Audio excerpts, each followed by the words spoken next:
At its core, Christopher Nolan's Interstellar isn't just a movie about traveling through space.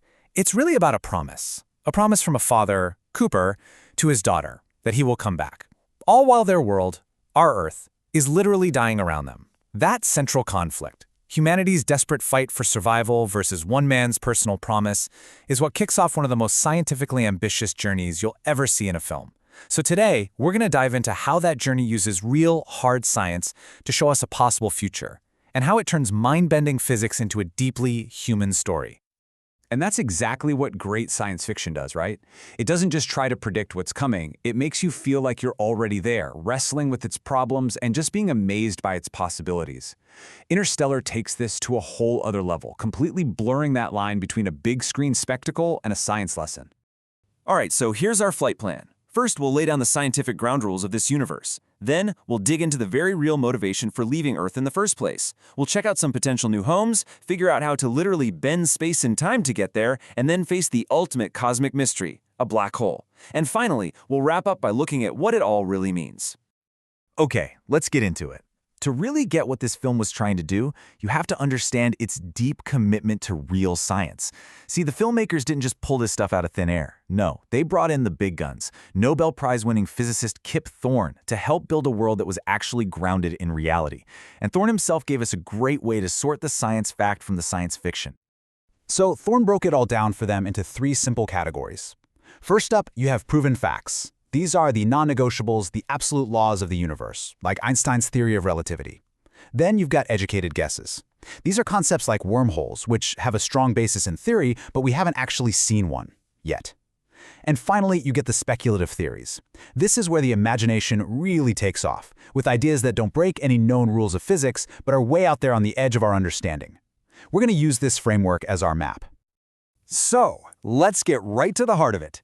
The big event that launches this whole crazy story. What on Earth, or off it, could possibly drive humanity to abandon its one and only home for a journey into the complete unknown? In a lot of sci-fi stories, like the movie Passengers, leaving Earth is a choice. It's like an upgrade, moving to a better neighborhood. But Interstellar? Oh, it's a totally different story. This isn't a choice, it's a desperate evacuation. Earth is failing. There's blight, there are these massive dust storms. The whole tone of the film isn't about adventure, it's about grim, desperate hope. The mission is simply to survive. And this line, man, it just nails the whole theme of the movie, doesn't it? It's this powerful declaration of our will to just keep going. And for Cooper, the main character, a former pilot who's now a farmer, this isn't some grand abstract idea.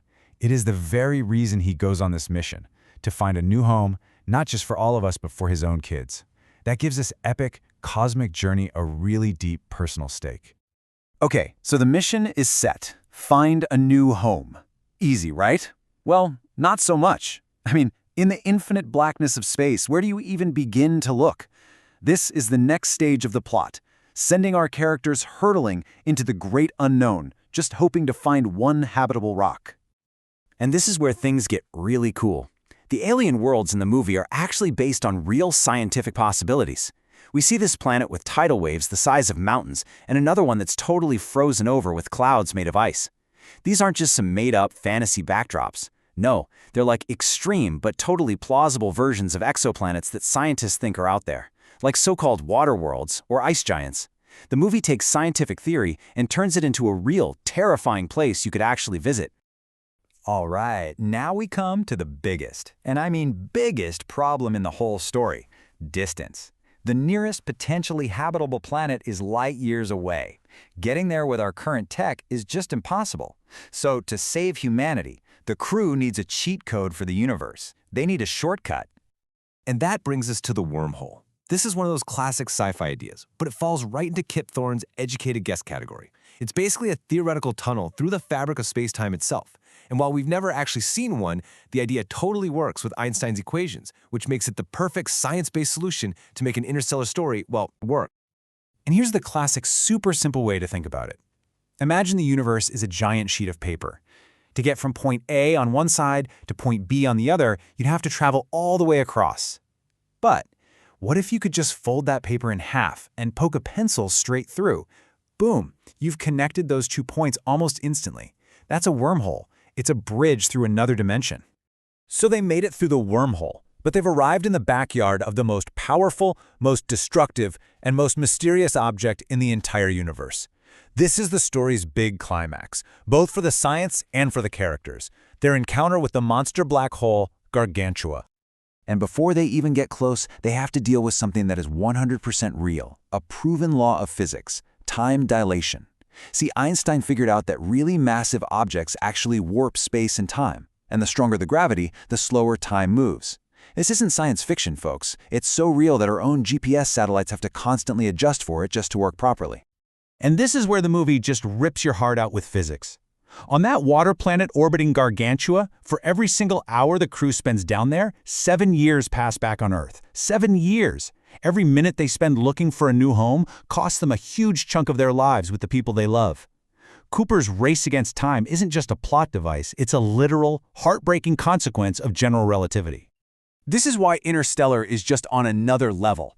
I mean, this is incredible. The filmmakers were so dedicated to getting the science right that their visual effects team, using Kip Thorne's actual equations, basically had to invent new software just to render the black hole. Their simulation ended up being so accurate that it showed them weird optical effects nobody had predicted, which led to 2 actual scientific papers being published. The movie didn't just show us science, it actually contributed to it. So, what happens when Cooper does the unthinkable and just lets go, falling into Gargantua? This is the moment. This is the film's major turning point, where we leave behind proven science and educated guesses, and we just dive headfirst into pure, mind-bending speculation. This is where physics as we know it completely breaks down.